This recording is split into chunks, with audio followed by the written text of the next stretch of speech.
திருப்பதி ஏழுமலையான் கோயிலில் வார விடுமுறை மற்றும் சுதந்திர தினம், ஆடி கிருத்திகை மற்றும் ஞாயிறு என தொடர் விடுமுறையின் காரணமாக பக்தர்கள் கூட்டத்தால் நிரம்பி வழிகிறது. இதனால் திருமலையில் எங்கு பார்த்தாலும் பக்தர்களால் காணப்படுகிறது.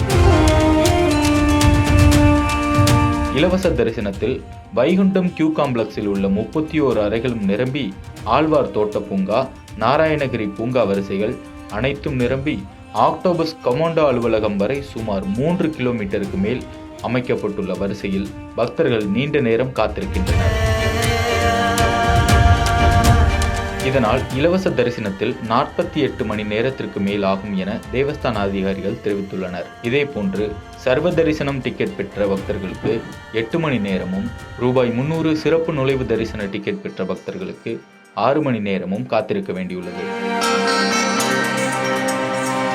பக்தர்கள் கூட்டம் அதிகளவில் உள்ளதால் போதிய அறைகள் கிடைக்காமல் பக்தர்கள் ஆங்காங்கே அமைக்கப்பட்டுள்ள நிழல் பந்தல்கள் மற்றும் மாட வீதிகள், மடங்களில் தங்கியுள்ளனர்.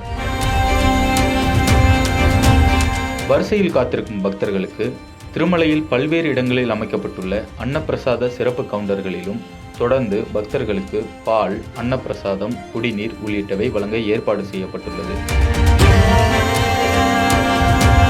விடுமுறை தினமான சுதந்திர தினத்தில் காலை முதல் இரவு வரை சுமார் 77,043 பக்தர்கள் சாமி தரிசனம் செய்துள்ளதோடு உண்டியலில் 3.53 கோடி காணிக்கையாக செலுத்தியுள்ளனர். மேலும் வேண்டுதலின்படி 41,859 பக்தர்கள் மொட்டையடித்து தலைமுடி காணிக்கையும் செலுத்தியுள்ளனர்.